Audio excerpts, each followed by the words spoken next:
the equilibrium of a particle in 2 dimensions. So if you remember हमारी जो कल की क्लास थी हमने उसमें इक्विलिब्रियम 2 डायमेंशन के हवाले से कुछ 2 और 3/4 मेंबर्स की बात की थी और फिर हमने कुछ एक्सरसाइज के प्रॉब्लम्स जो है वो सॉल्व किए थे. With that our 2 dimensional equilibrium topic is complete. Today इंशाल्लाह we are going to start with the equilibrium of a rigid body in 3 dimensions. जिस तरह मैंने कल भी अनाउंस किया था कि आपको इस 2 डायमेंशन से रेलिवेंट आज किसी टाइम पे MS टीम्स पे असाइनमेंट नंबर 2 जो है वो भी मिल जाएगी, जिसकी सबमिशन डेट जो है वो संडे होगी, कमिंग संडे. और इसी टॉपिक में से आपका नेक्स्ट वीक क्विज नंबर 1 भी होगा. सो आई होप कि आप सब ने LMS पे जो है वो रजिस्टर करा लिए. क्विज नंबर 1 आपका LMS पे कंडक्ट होगा. एग्जैक्ट डेट और टाइम क्या होगा वो मैं आपके CR से डिस्कस करके आपको आज या कल में बता दूंगा, लेकिन आप अपनी तैयारी पूरी रखें. नेक्स्ट वीक प्रोबेबली ट्यूसडे या वेडनेसडे को आपका क्विज होगा और क्विज क्लास टाइम में नहीं होगा क्योंकि मैं तीनों सेक्शंस का क्विज एक साथ LMS पे लूंगा, तो प्रोबेबली वो किसी ऐसे टाइम पे होगा जिसपे तीनों सेक्शंस जो है वो अवेलेबल होंगे. तो आपके CR से मैं डिस्कस करके आपको बता दूंगा कि कौन सा टाइम. क्विज जो है वो आपका इक्विलिब्रियम 2 डायमेंशन जो हमारा लास्ट टॉपिक खत्म हुआ है उसमें से होगा. ठीक है, असाइनमेंट भी उसी में से होगी और क्विज भी उसी में से होगा. ठीक है, ठीक है सर. चलें. So let us start with today's lecture which is regarding equilibrium in 3 dimensions. Initially we are going to consider how to draw free body diagrams for such a rigid body which is undergoing a 3-dimensional force system, and then we are going to apply the conditions of equilibrium on a rigid body in a similar way जिस तरह हम 2 dimensions में करते थे. So the first step in solving any 3-dimensional equilibrium problem is that we need to draw the free body diagram of that rigid body in a similar fashion जिस तरह हम 2 dimension में सबसे पहले free body diagram से start करते थे. So before we can do this, however, it is first necessary to discuss the types of reactions that can occur at support. जिस तरह हम 2 dimension में free body diagram बनाने के लिए उस रिजिड बॉडी को आइसोलेट करते थे, बिल्कुल इसी तरह हम 3 डायमेंशन में भी we are going to isolate that rigid body, and in order to isolate और cut free that rigid body from its surrounding. जहां जहां से वो रिजिड बॉडी सराउंडिंग के साथ कनेक्टेड है, we need to remove that connection. हर connection को रिमूव करने के नतीजे में हमें सपोर्ट रिएक्शंस जो है वो मिलेंगे. So we need to identify the type of support, the type of constraint जो उस रिजिड बॉडी पे लगा हुआ है, और उसके accordingly we are going to discuss the support reaction. तो सपोर्ट रिएक्शन की जब हम बात करते हैं, the reactive forces and couple moments acting at various types of supports and connections when the members are viewed in 3 dimensions are listed in subsequent slides. उनको एक एक करके हम अगली कुछ स्लाइडों में डिस्कस करेंगे. However, it is important to recognize the symbols to represent each of these types of support. 2 dimension में जिस तरह हमने different symbols यूज किए थे, पिन जॉइंट के लिए, फिक्स जॉइंट के लिए, रोलर के लिए, रॉकर के लिए, बिल्कुल इसी तरह 3 डायमेंशन में भी सपोर्ट्स के मुख्तलिफ सिंबल्स होंगे और आपने उन सिंबल्स को देखते हुए जज करना होगा ये किस तरह की सपोर्ट है और इस पे किस तरह का रिएक्शन जो है वो आना चाहिए. Now in order to clearly understand what type of support it is, जिस तरह 2 डायमेंशन में हम ये दो रूल्स फॉलो करते थे, exactly the same 2 rules are going to be applied in 3 dimension as well. एक दफा दोबारा मैं इन रूल्स को जो है वो आपके सामने रिवाइज कर देता हूँ. वो क्या है कि इफ जो सपोर्ट है, if a support is preventing और रेस्ट्रिक्टिंग ट्रांसलेशन अलोंग सम एक्सिस, यानी अगर कोई आपके पास सपोर्ट लगी हुई है जो कि किसी एक्सिस के अलोंग ट्रांसलेशन को रोक रही है, तो once you remove that support you are going to get a reaction force being developed along that particular axis जिसके along ट्रांसलेशन रुक रही है. तो जब कोई भी रिजिड बॉडी, बेशक वो 2 डायमेंशन में या 3 डायमेंशन में, अगर वो ट्रांसलेशन किसी एक्सिस के along प्रिवेंट कर रही है, तो जब आप उस सपोर्ट को रिमूव करेंगे you are going to get a reaction force along that particular axis. इसी तरह जो सेकंड रूल है वो क्या कहते हैं कि if any support is preventing rotation about some axis, यानी कोई सपोर्ट आपके पास अगर रोटेशन को प्रिवेंट कर रही है किसी एक्सिस के अबाउट, तो once you are removing that support तो रिएक्शन के तौर पे आपको एक अदद कपल मोमेंट जो है वो मिल जाएगा जिसको आप अपनी फ्री बॉडी डायग्राम पे शो करेंगे. सो आई होप कि ये 2 रूल्स हमने 2 डायमेंशन में भी इस्तेमाल किए हैं, इन्हीं रूल्स को हम 3 डायमेंशन पे भी अप्लाई करेंगे. ये दोनों रूल्स क्लियर हैं हर एक को? कोई क्वेश्चन इन रूल्स के हवाले से? sir. Okay, so once we are clear with these rules, let us discuss the various types of supports which we may encounter in problems relevant to 3-dimension equilibrium. Starting with the first type of support, जो कि हमने 2-dimension में भी पढ़ा था, cable connection. So whenever a cable is being connected with a rigid body, आप उस rigid body को isolate कर रहे हैं, आप इस cable के connection को खत्म करेंगे. So once you remove that cable connection, you are going to get a tension in that cable as a reaction force, और वो टेंशन चूंकि हमेशा away from that rigid body बनाई जाती है, तो आप उसको away from the rigid body उसी डायरेक्शन में जिस डायरेक्शन में केबल लगी हुई है उस डायरेक्शन में एक रिएक्शन फोर्स जो है वो शो कर देंगे. So for such a connection we have only one unknown, which is the reaction is a force which acts away from the member in the known direction, that is the direction of the cable. So I hope कि ये पहली तरह की support reaction हर एक को clear है. ये तो 2 डायमेंशन में भी हम इस्तेमाल करते रहे. जी सर. ठीक है. Okay, moving to the second type of support which we may encounter in various problems is a smooth surface support. 2 dimension में क्या होता था, अगर मैं आपसे 2 डायमेंशन की बात करूं, आपके पास एक सरफेस होता था और उसके ऊपर एक रिजिड बॉडी रेस्ट कर रही होती थी. तो once you remove that surface, आपको क्या मिलता था? सर परपेंडिकुलर ऊपर फोर्स, कांटेक्ट फोर्स बोलते हैं उसे.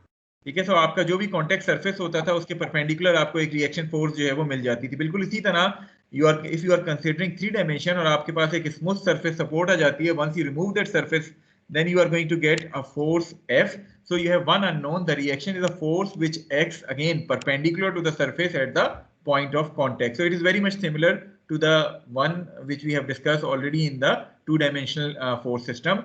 आपको उसी तरह एक अदद force मिलेगी perpendicular to the contacting surface, लेकिन यहाँ हो सकता है वो सरफेस 3 डायमेंशन हो, तो आपको उस हिसाब से इस फोर्स को उसके कंपोनेंट्स की फॉर्म में रिजॉल्व करना पड़ेगी. Is this point clear to all of you?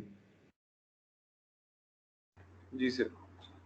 Okay, what about the roller support? 2 dimension में जब रोलर आता था तो आपको किस तरह का सपोर्ट रिएक्शन मिलता था? Do you remember that?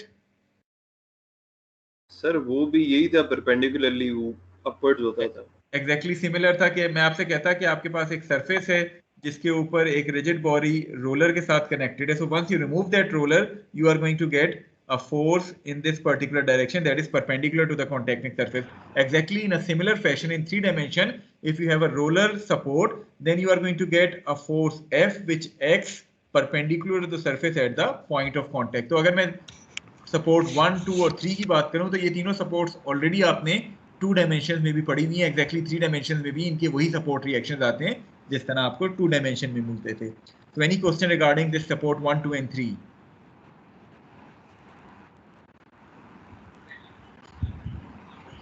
No question? No sir. चलें अब जरा कुछ डिफरेंट सपोर्ट्स की बात करते हैं. थोड़ा सा गौर से देखें. Number 4 is basically a ball and socket joint. इसको हम बॉल एंड सॉकेट जॉइंट कहते हैं. Now this ball and socket joint prevents translation along all the 3 axis. यानी ये जो बॉल एंड सॉकेट जॉइंट है, ये इस जॉइंट की बात हो रही है. ये बॉल एंड सॉकेट जॉइंट इस बॉडी को ट्रांसलेट जो है वो नहीं होने देता अलोंग आइदर एक्स, वाई और जी एक्सिस. तो अगर मैं आपसे कहूं कि आपकी जो 3 एक्सिस डिफाइन है, they are basically these 3 axis, x axis, Y axis and ji axis. ये आपकी 3 एक्सिस डिफाइन है. सो आपकी ट्रांसलेशन तीनों एक्सिस के अलोंग रेस्ट्रिक्ट हो जाती है. इसके अलावा आपकी तीनों एक्सिस के अलोंग रोटेशन जो है वो पॉसिबल है कि ये जो रिजिड बॉडी लगी हुई है बॉल एंड सॉकेट जॉइंट की मदद से एक्स एक्सिस के अलोंग भी रोटेट कर सकती है, वाई एक्सिस के अलोंग भी कर सकती है और जेड एक्सिस के अलोंग भी रोटेट कर सकती है. सो चूंकि आपकी तीनों ट्रांसलेशन रेस्ट्रिक्ट हैं, तो ट्रांसलेशन रेस्ट्रिक्ट करने के नतीजे में क्या रिएक्शन मिलता है उन रूल्स के हिसाब से? सर ट्रांसलेशन के एक्सिस के ऊपर एक वो फोर्स मिल जाती है. तो बिल्कुल इसी तरह जब आप बॉल एंड सॉकेट जॉइंट को रिमूव करेंगे, you are going to get 3 support reactions, that is forces along x, y and z axis. So fx, fy and fz basically represents the reaction forces along the x, y and z axis as a result of isolating this rigid body by removing the ball and socket joint. So 3 unknowns आपके पास आते हैं जब भी ball and socket joint लगा हुआ हो. The reactions are 3 force components along the x, y and z axis. Is this इसमें rotation नहीं होगी? क्या चीज? इसमें रोटेशन नहीं होगी? रोटेशन तो परमिटेड है ना, रोटेशन तीनों एक्सिस के अलोंग परमिट हो रही है। सर इसमें वो नहीं लगाएंगे मोमेंट सर 3 अननोन फोर्सेस क्यों है? देखें रूल क्या कहता है कि अगर रोटेशन रेस्ट्रिक्ट होगी तो हम मोमेंट अप्लाई करेंगे, लेकिन ये जो बॉल एंड सॉकेट जॉइंट है ये स्फेरिकल जॉइंट होता है, ये तीनों एक्सिस के अबाउट रोटेट कर सकता है, रोटेशन परमिटेड है। ठीक है सर। ठीक है, तो अगर तो रोटेशन रेस्ट्रिक्ट हो रही होती तब तो मैं वो सेकंड रूल अप्लाई करता, लेकिन चूंकि तीनों एक्सिस के अलोंग ये ball and socket joint rotation को परमिट कर रहे हैं, इसलिए सिर्फ फोर्स रिएक्शन के तौर पे मिलेंगी, कपल मोमेंट नहीं आएगा। I hope that this point is clear to all of you. Yes sir. Sir बस 3 अननोन फोर्सेस क्यों है? जी, 3 अननोन फोर्सेस आएंगी आपकी 3 डायमेंशन में हम कर रहे हैं ना, तो एक्स एक्सिस, वाई एक्सिस और जी एक्सिस, यानी आपके पास तीनों एक्सिस के अलोंग जो है वो ट्रांसलेशन रेस्ट्रिक्ट हो रही है, तो 3 फोर्सेस आ गई। हाँ, इन तीनों का रिजल्टेंट में भी आपके पास एक फोर्स एफ आ जाए जो इन तीनों का रिजल्टेंट को रिप्रेजेंट करता हो। ठीक है, yes. Okay, moving to the fifth type of support which you may encounter in three-dimensional problems is a single general bearing. अब ये सपोर्ट को जरा गौर से देख लें, क्योंकि ये आपका बड़ी फ्रीक्वेंटली मुख्तलिफ प्रॉब्लम्स में जो है वो आप इसको इस्तेमाल कर रहे होंगे। इसमें क्या है कि ये आपके पास वो सिंगल जनरल बेयरिंग है जो कि इस फॉर्म का है। आपने प्रोबेबली शायद इंजीनियरिंग ड्राइंग में कहीं इसको पढ़ा भी हो, इसकी ड्राइंग भी बनाई हो। इसके बीच में से एक अदद शाफ्ट जो है वो पास हो रही है, ये नजर आ रहा है आपको बेयरिंग हर एक को, जिसमें से एक शाफ्ट पास हो रही है। जी सर। जी अच्छा सर। मुझे अब ये बताएं कि अगर इस शाफ्ट की मोशन की मैं बात करूं, मैं आपसे 3 एक्सिस डिफाइन करूं, एक्स एक्सिस, वाई एक्सिस और जी एक्सिस, ये 3 एक्सिस मैंने डिफाइन कर दी हैं। तो ये जो शाफ्ट है क्या ये एक्स एक्सिस के अलोंग ट्रांसलेट हो सकती है? नहीं सर। क्या ये जेड एक्सिस के अलोंग ट्रांसलेट हो सकती है? नहीं सर। No sir. क्या ये वाई एक्सिस के अलोंग ट्रांसलेट हो सकती है? Yes sir. ठीक है, तो इसकी अगर मैं ट्रांसलेशन की बात करूं तो this shaft can translate about along this axis which is basically the Y axis. So y axis के अलोंग चूंकि ट्रांसलेशन परमिटेड है, एक्स और जेड एक्सिस के अलोंग ट्रांसलेशन रेस्ट्रिक्टेड है, तो मुझे फोर्स रिएक्शन किन एक्सिस के अलोंग मिलना चाहिए? Y axis. वाई एक्सिस का देखें जिसके अलोंग ट्रांसलेशन परमिटेड है मुझे सर रिएक्शन, एक्स एंड जी के। देखें एक्स एंड जी की जो ट्रांसलेशन रेस्ट्रिक्ट हो रही है मुझे तो सपोर्ट रिएक्शन उस एक्सिस के अलोंग मिलना चाहिए, तो एक्स और जी एक्सिस के अलोंग चूंकि ये ट्रांसलेट नहीं कर सकती, so I am going to get force reaction along the X and ji axis, not along the Y axis. ये पॉइंट हर एक को क्लियर हुआ है क्या ट्रांसलेशन के हवाले से? जी सर। ठीक है, तो चूंकि ये शाफ्ट वाई एक्सिस के अलोंग ट्रांसलेट कर सकती है, एक्स और जेड के अलोंग ट्रांसलेट नहीं कर सकती, लिहाजा मुझे एक्स और जेड के अलोंग जो है वो रिएक्शन फोर्सेस मिलेंगी, वाई के अलोंग कोई रिएक्शन फोर्स नहीं मिलेगी, because the shaft is free to translate along the Y axis. Okay, अब जरा रोटेशन के हवाले से बताएं, can this shaft rotate about the X axis? नहीं sir. Can this shaft rotate about the z-axis? नहीं sir. However, this shaft is free to rotate about the y-axis, isn't it? जी sir. तो rotation कौन कौन सी prevent हो रही हैं? X और जी। X और Z.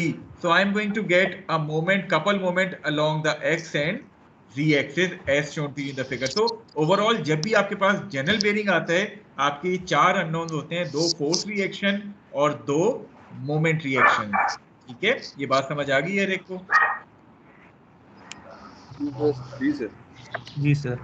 अच्छा, अब जनरली अगर आपके पास कोई रिजिड बॉडी है जो किसी एक जगह से जनरल बेयरिंग से कनेक्टेड है और बाकी सारी जगह उसके ओपन है, तो उस सूरत में तो आपको ये 4 रिएक्शंस मिलते हैं, लेकिन ये पॉइंट जरा गौर से पढ़ें, the couple moments are generally not applied if that body is supported elsewhere. यानी अगर इस जनरल बेयरिंग के अलावा भी वो रिजिड बॉडी कहीं और से सपोर्टेड है, तो फिर आप सिर्फ और सिर्फ फोर्स रिएक्शन शो करते हैं, आप मोमेंट रिएक्शंस को रिडंडेंट कर देते हैं, क्योंकि मोमेंट रिएक्शंस ऑलरेडी कहीं और जगह से जब वो कनेक्टेड होती है तो ऑटोमेटिकली मोमेंट जो है वो रिडंडेंट हो जाती हैं। इस पॉइंट को हम तफसील के साथ डिस्कस करेंगे आज की कुछ एग्जांपल्स में, लेकिन फिलहाल के लिए ये पॉइंट नोट कर लें कि अगर जनरल बेयरिंग वाली जो रिजिड बॉडी है वो किसी और जगह से भी मुख्तलिफ जनरल बेयरिंग्स के साथ कनेक्टेड है, तो फिर सिर्फ फोर्स रिएक्शन हमारी फ्री बॉडी डायग्राम पे आएंगे।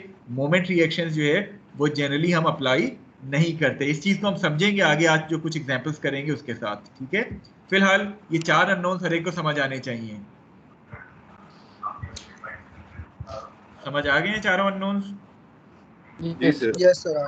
चलें, नंबर 6 टाइप की सपोर्ट क्या है कि है तो ये भी general bearing he with a square shaft, ठीक है। अब शाफ्ट सर्कल के बजाय स्क्वायर शाफ्ट हो गई है। अब मुझे बताएं कि जनरल बेयरिंग जो हमने इससे पिछली स्लाइड पे पढ़ा था उससे ये किस तरह डिफरेंट है स्क्वायर शाफ्ट वाली जो है। क्या अब rotation about y axis permitted है अगर शाफ्ट स्क्वायर है? यस सर, अब रोटेट नहीं होगा सर, तीनों वहाँ भी रोटेशन परमिटेड। एक्सिस की। जी, अब इसमें कौन सा मोशन पॉसिबल है इसमें? तो इसमें ट्रांसलेशनल होगा सिर्फ। Translation along y axis possible है, बाकी पांचों जो है वो रेस्ट्रिक्टेड है, इजंट इट?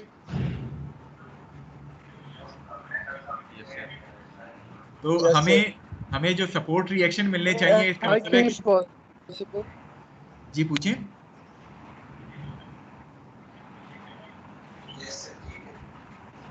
काइंडली पूछ सकते हैं क्वेश्चन, आप पूछना चाह रहे हैं कुछ? फोर्स वाई एक्सिस पे क्यों नहीं पॉसिबल? आपकी आवाज थोड़ी सी कट रही है, दोबारा रिपीट कर देंगे? फोर्स वाई एक्सिस पे क्यों नहीं पॉसिबल? रोटेशन वाई एक्सिस पे क्यों नहीं पॉसिबल, ये पूछना चाह रहे हैं? फोर्स देखिए, फोर्स तो आपकी ये फ्री टू ट्रांसलेट है along the Y axis. It means के आपके पास वाई एक्सिस के अलोंग फोर्स रिएक्शन नहीं आएगा, बाकी दोनों एक्सिस के अलोंग फोर्स रिएक्शन भी आएंगे। सो एफ एक्स और एफ जेड आपको फोर्स रिएक्शन मिल गए। रोटेशन तीनों एक्सिस के अबाउट प्रिवेंटेड है, तो आपको तीनों एक्सिस के अलोंग मोमेंट मिल जाएंगे, एक्स वाई और जी एक्सिस के अलोंग, ठीक है। Okay. So overall we are going to get 5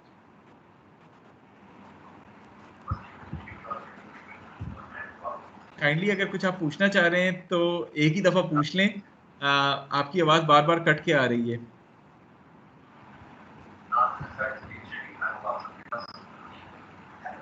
चलें, काइंडली अपना माइक म्यूट कर लें ताकि बाकी लोग भी जो है वो कंसंट्रेट कर सकें। So we have 5 unknowns, the reactions are 2 force and 3 couple moment component. So आपके पास 2 अदद फोर्स रिएक्शंस आएंगे और 3 अदद आपके पास कपल मोमेंट्स आएंगे, because rotation along all the 3 axis have been restricted. लेकिन इसके साथ भी वही नोट लिखा हुआ है जो कि हमने इससे पहले जनरल बेयरिंग के साथ पढ़ा था कि the couple moments are generally not applied if that body is supported elsewhere, and we are going to discuss this point in examples कि अगर आपके पास यही rigid body जिसके एक तरफ ये स्क्वायर जनरल बेयरिंग लगा हुआ है, अगर वो किसी और पॉइंट से भी कहीं सपोर्टेड है तो प्रोबेबली हम कपल मोमेंट्स को अपनी फ्री बॉडी डायग्राम पे शो नहीं करते हैं, ठीक है।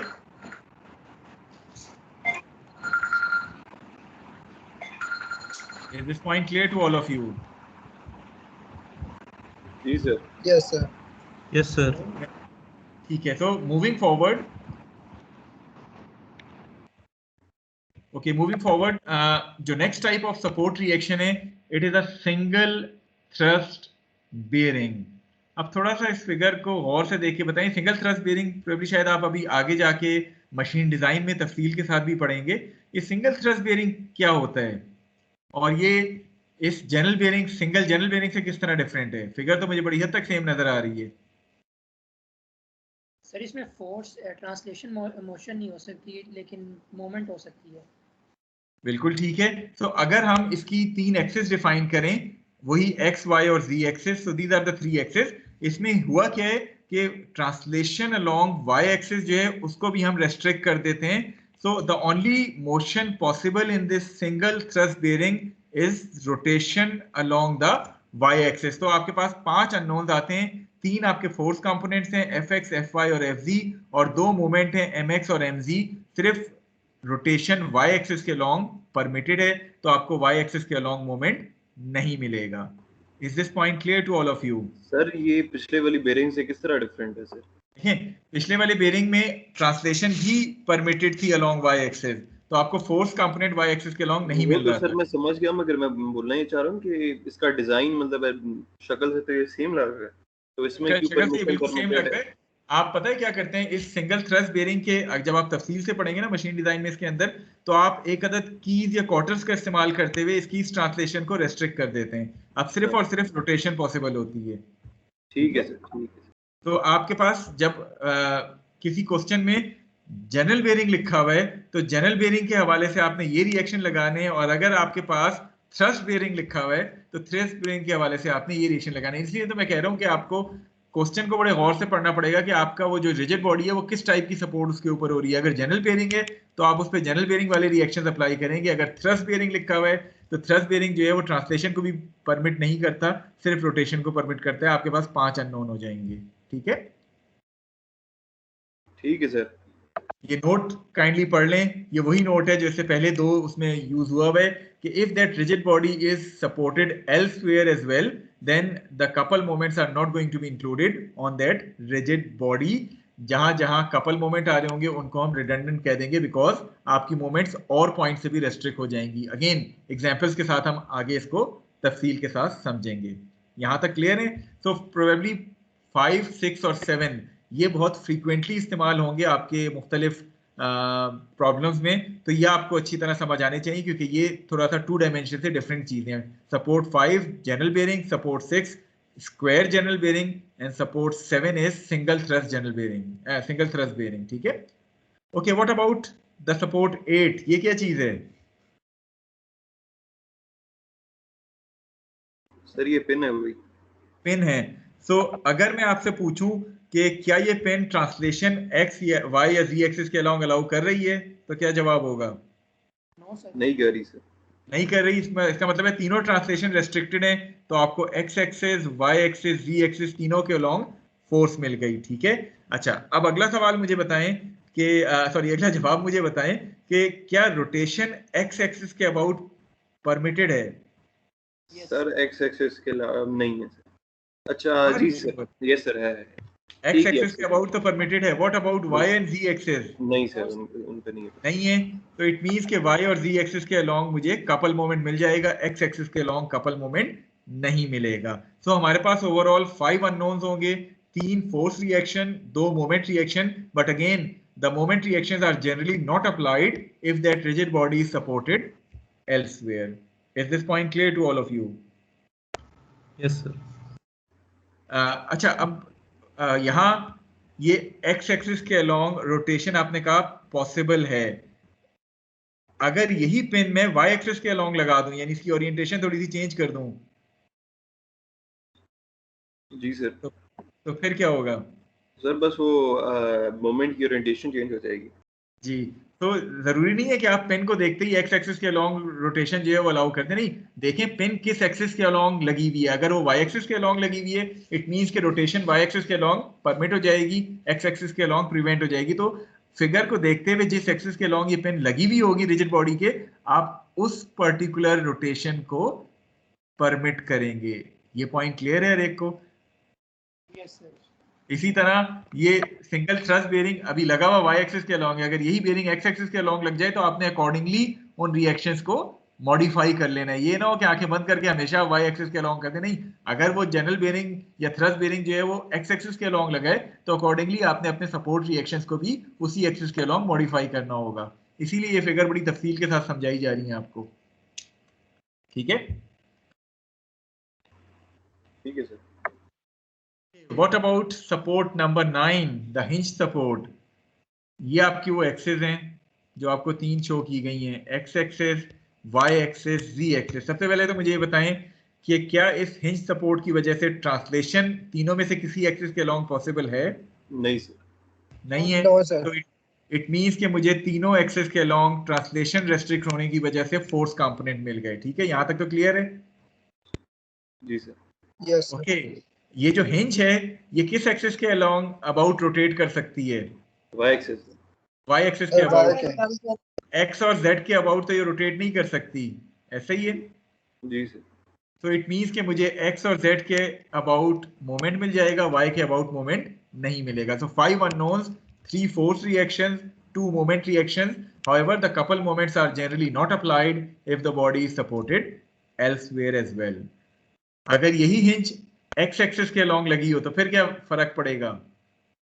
सर रोटेशन भी एक्स सर वही बात है, बस वो जो मोमेंट का जो ओरिएंटेशन है वो डिफरेंट हो जाएगा। सो मोमेंट आपकी फिर एक्स एक्सिस के अलोंग परमिटेड होगी, वाई और जी के अलोंग रेस्ट्रिक्टेड होगी, तो आपको वाई और जी के अलोंग कपल मोमेंट मिल जाएगा। Is this point clear to all of you? जी sir. Okay, what about support number 10? ये हमने 2D में भी पढ़ी थी। It is a fix support. क्या किसी एक्सिस के अलोंग ट्रांसलेशन पॉसिबल है? नहीं sir.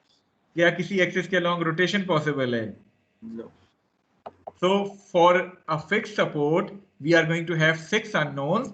All 3 translation, reaction forces and all 3 axis moment, couple moment जो है वो आपके unknown होंगे. So ये जो support अगर आपको कहीं नजर आए, so it is the most toughest support.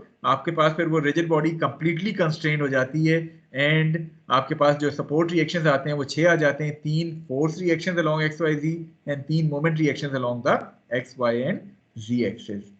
Is this point or these types of supports clear to all of you? 10 support हमने 2 डायमेंशन में पढ़ी थी, 10 ही सपोर्ट हमने 3 डायमेंशन में देखी हैं। आई होप के ये सारी सपोर्ट्स हर एक को क्लियर हैं। इसमें रूल्स वही 2 फॉलो हो रहे हैं जो हमने इससे पहले पढ़े थे कि किसी भी एक्सिस के अलोंग ट्रांसलेशन रेस्ट्रिक्टेड है, आपको रिएक्शन फोर्स मिल जाएगी। किसी भी एक्सिस के along if the rotation is prevented then you are going to get a couple moment about that axis as well. Clear है सबको? जी sir. Okay, so moving forward, ये 10 के 10 फिगर्स आपको थोड़ा सा याद होनी चाहिए कि किस तरह का सिंबल यूज हो रहा है किस टाइप की सपोर्ट को, ताकि आप फ्री बॉडी डायग्राम जो है वो क्लियर कट बना सकें। So it should be noted that the single bearings, अब जैसे हमने बात की थी 5, 7, 8, 9, इन सब पे वो नोट लिखा हुआ था कि अगर if however the supports are used in conjunction with other bearings, यानी आपके पास सिर्फ बेयरिंग, सिंगल बेयरिंग के अलावा वो रिजिड बॉडी कहीं और से भी किसी बेयरिंग से कनेक्टेड है या हिंज से कनेक्टेड है, तो then for that case we don't need to show the moment reactions on the rigid body diagram because they would then become redundant. Only the force reactions are going to be shown on the free body diagram for all such cases. ठीक है, तो अभी हम examples भी देखेंगे आगे जहां जहां वो रिजिड बॉडी सिंगल जनरल के अलावा और बाकी जगहों से भी कनेक्टेड है, किसी और बेयरिंग से, किसी और पिन से या हिंज से, तो ऑटोमेटिकली आपकी जो मोमेंट्स हैं वो रेस्ट्रिक्ट हो जाती हैं और आपको सिर्फ और सिर्फ फोर्स रिएक्शंस को अपनी rigid body diagram, free body diagram पे जो है वो शो करने होते हैं। So the couple moments would then become redundant and are not shown on the free body diagram. ठीक है, अब जरा गौर से लेफ्ट साइड पे देखें, हम ये 2-3 एग्जांपल्स करते हैं फ्री बॉडी की and then we are going to discuss the conditions of equilibrium. The left side shows a shaft which is being supported at 3 points A, B and C by properly aligned general bearings. So आपके 3 अदद general bearing लगे हुए हैं A, B और C point पे। So I hope ये figure हर एक को विजिबल है। जी सर, विजिबल है। चलिए, Yes, sir. अब अगर मैं एक्सिस आपकी डिफाइन करूं, दिस इज एक्स एक्सिस जिसपे जनरल बेयरिंग A लगा हुआ है, दिस इज y एक्सिस जिसपे B लगा हुआ है and this is the z axis जिसपे जनरल बेयरिंग C आपने माउंट किया हुआ है। तो सबसे पहले तो मुझे बताएं, जनरल बेयरिंग जो हमने अभी डिस्कस किया था वो किस किस डायरेक्शन में ट्रांसलेशन को रोकता है? अगर मैं A की बात करूं, X and Z. Sir x पे अलाउ होगा। जनरल बेयरिंग की फिगर पे मैं वापस आ जाता हूँ। ये जनरल बेयरिंग y एक्सिस के अलोंग लगा हुआ था, तो ट्रांसलेशन ये कौन सी परमिट कर रहा था? सर ये y एक्सिस के Sir, अलाउ। Y के along. y, तो आपको रिएक्शन फोर्सेस x और z के अलोंग मिली थी, ऐसे ही है। बिल्कुल। अब जरा अपनी इस फिगर पे वापस आ जाएं। General bearing A is being mounted along the x axis, so translation किस एक्सिस के अलोंग A के ऊपर परमिट की जा रही है? x x के। तो आपके पास जो रिएक्शन मिलेगा वो क्या मिलेगा? एक अदद y के अलोंग फोर्स रिएक्शन और एक अदद z के अलोंग फोर्स रिएक्शन, जिसको मैं ay और az कहता हूं, ऐसे ही है। जी सर। अच्छा, अभी मैं मोमेंट की बात की, अभी मैं मोमेंट के लिए फिलहाल रुका हुआ हूं क्योंकि आपने इस शाफ्ट को पॉइंट B के ऊपर भी एक जनरल बेयरिंग से सपोर्ट कर दिया। अब B किस एक्सिस के ऊपर लगा हुआ है? B सर y एक्सिस पे। y, इट मींस के y के अलोंग ट्रांसलेशन अलाउ कर रहे हैं B। आपने किया क्या कि आपके पास अब x के अलोंग bx सपोर्ट रिएक्शन मिल जाएगा और z के अलोंग bz जो है वो सपोर्ट रिएक्शन मिल जाएगा। मैं ट्रांसलेशन की बात कर रहा हूँ अभी खाली। क्लियर है ये दोनों चीजें? जी sir. Okay, what about the general bearing at c? किस एक्सिस के सर ऊपर ये ये जी के लगा? लॉन्ग लगा हुआ है। z के अलोंग जी लगा हुआ के। है, तो ट्रांसलेशन ये z के अलोंग तो परमिट करेगा, लेकिन x और y के अलोंग ये ट्रांसलेशन को रेस्ट्रिक्ट करेगा। तो मैं cx और cy सपोर्ट रिएक्शन के तौर पे शो कर सकता हूं। यहां तक ये तीनों रिएक्शंस क्लियर हैं हर एक को? जी सर। अच्छा, अब मोमेंट की बात कर लेते हैं। हमने वैसे तो पढ़ा ये था कि एक सिंगल जनरल बेयरिंग 2 अदद मोमेंट रिएक्शंस भी देगा, ऐसा ही है? जी सर।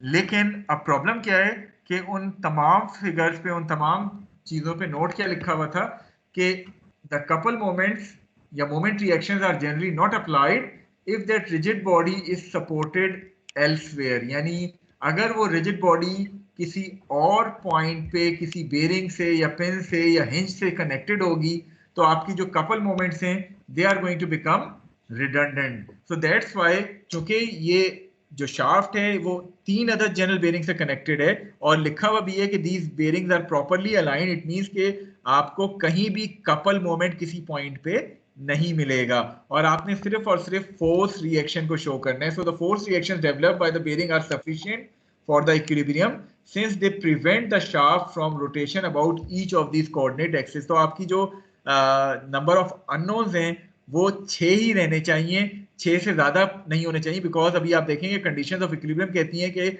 मैक्सिमम 6 अननोन्स के लिए आप इन इक्वेशंस को सॉल्व कर सकते हैं। तो अगर 6 से ज्यादा अननोन लगाते हैं, मतलब आप 2 मोमेंट ए पे लगाते हैं, 2 मोमेंट बी पे लगाते हैं, 2 मोमेंट सी पे लगाते हैं, तो फिर तो आपको जो है वो 12 अननोन मिल जाएंगे। वो 6 इक्वेशंस के साथ पॉसिबल ही नहीं है सॉल्व करना।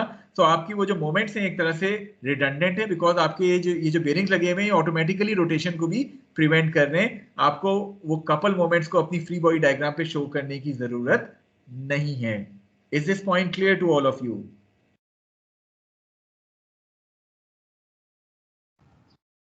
Yes sir. Yes sir. अगर सर ये दोबारा अगर बताएं कपल मोमेंट को जी क्यों?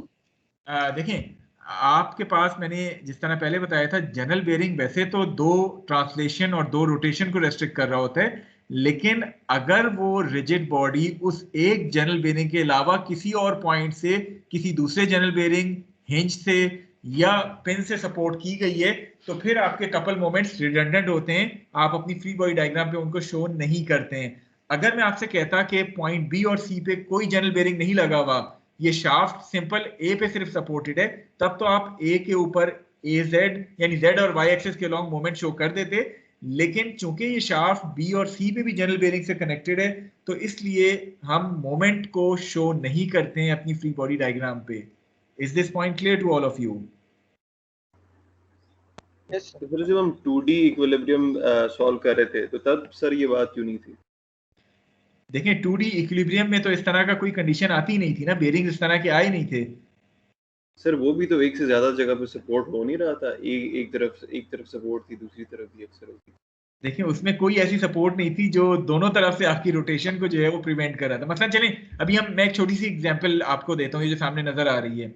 आपके पास ये शाफ्ट अगर इन तीनों बेरिंग से कनेक्टेड है और हम कह रहे हैं कि अगर खाली एक ही हम बात करें, जनरल बेरिंग लगा है ना, तो इस मींस के वाई एक्सिस के अलोंग जनरल बेरिंग तो ये कहता है कि वाई एक्सिस के अलोंग रोटेशन इस केस में रेस्ट्रिक्ट करेगा ये बेरिंग, ये ऐसे ही है।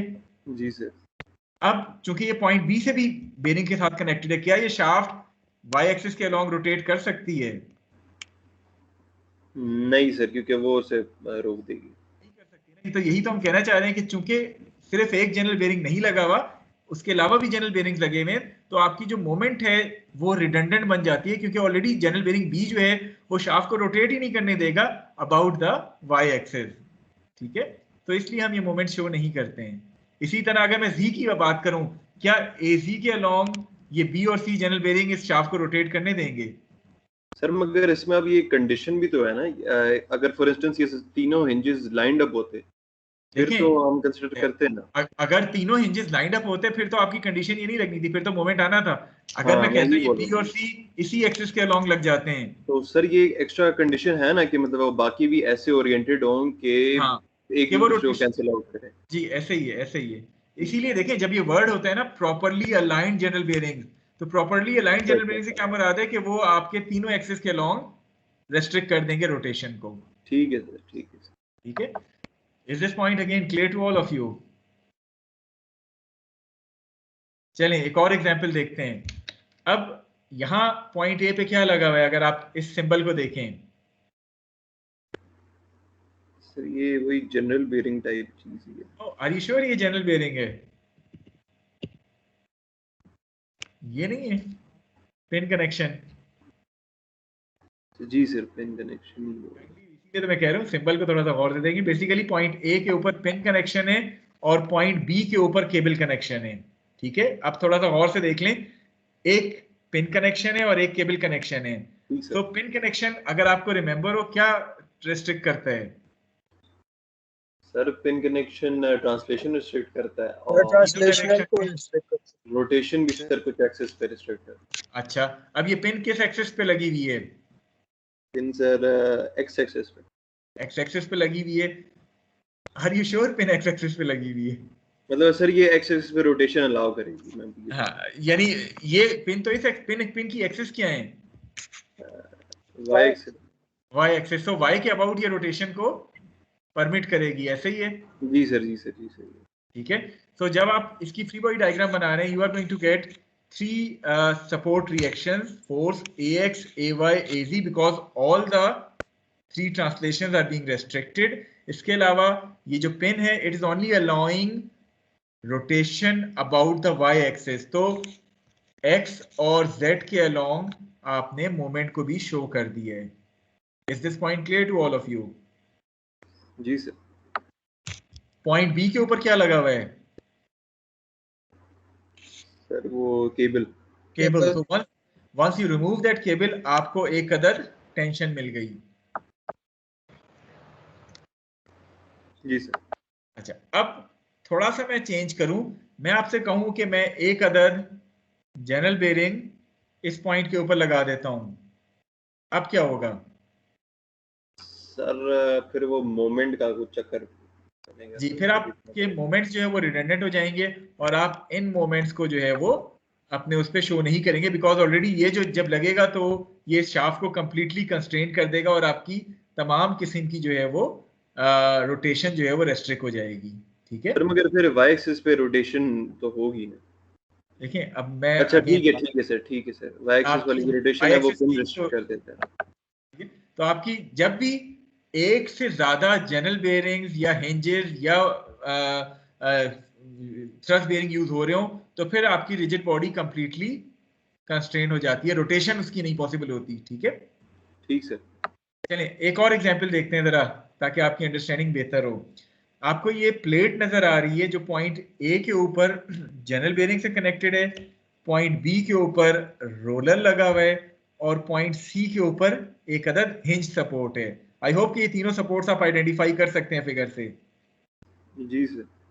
चलिए मैं आपसे कहता हूं कि वही एक्सिस है आपके पास, X axis, Y axis and ji axis. तो ये जो जनरल बेयरिंग है जो पॉइंट ए पे लगा हुआ है किस एक्सिस पे लगा हुआ है? सर ये वाई एक्सिस पे लगा हुआ वाई एक्सिस पे लगा हुआ है। So once I remove that general bearing मुझे सपोर्ट रिएक्शंस क्या मिलने चाहिए? Sir Y Z. वाई के अलोंग जनरल बेयरिंग देखिए, ट्रांसलेशन वाई के अलोंग परमिट करता है, तो मेरे पास ए एक्स मिलना चाहिए और ए जेड मिलना चाहिए, ऐसे ही है। जी सर। अभी हम रोटेशन की बात बाद में करेंगे, पहले हम ट्रांसलेशन की बात कर लेते हैं। ओके, बी जो रोलर है ये ट्रांसलेशन किस एक्सिस के अलोंग रोक रहा है? सर ये जी एक्सिस। जी एक्सिस। तो जब मैं रोलर को रिमूव करूंगा I am going to get B Z here, isn't it? जी sir. What about the hinge at C? Hinge आपकी तीनों ट्रांसलेशन को रोकता है, ऐसे ही है? बिल्कुल। तो आपके पास सी एक्स, सी वाई और सी जेड आ गया। ठीक है, तो यहां तक तो बात ट्रांसलेशन की हो गई। अब जनरल बेयरिंग और हिंज मिला के आपकी इस रिजिड बॉडी की तमाम किस्म की रोटेशंस को जो है वो रेस्ट्रिक्ट कर देंगे। लिहाजा आपको रोटेशंस को इस रिजिड बॉडी पे शो नहीं करना, because this rigid body is properly aligned general bearings के साथ कनेक्टेड है एट पॉइंट ए और हिंज के साथ कनेक्टेड है at point C. I hope के again this point is clear to all of you. अगर ये हिंज ना होती तो जनरल बेरिंग कौन सी दो रोटेशंस को रेस्ट्रिक्ट कर रहा था? एक्स और जी से। एक्स और जी, तो मैं एक्स के अलोंग और जी के अलोंग यहाँ शो कर देता, ऐसे ही है? जी सर। और ये हिंज किस एक्सिस के अलोंग रोटेशन जो है वो परमिट कर रही है? इसमें थोड़ा अगर खाली हिंज होती, वाई एक्सिस, यानी हिंज आपकी वाई एक्सिस के अलोंग परमिट कर रही है रोटेशन को, बाकी दो रोटेशन रेस्ट्रिक्टेड हैं, तो आपकी यहां भी मोमेंट्स आनी थी अगर खाली हिंज होती। लेकिन चूंकि हिंज और जनरल बेरिंग इन कॉम्बिनेशन लगे हुए हैं, प्रॉपर्ली अलाइंड हैं, तो लिहाजा आप तमाम मोमेंट्स को अपनी फ्री बॉडी डायग्राम से एलिमिनेट कर देंगे। Again is this point clear to all of you? जी सर।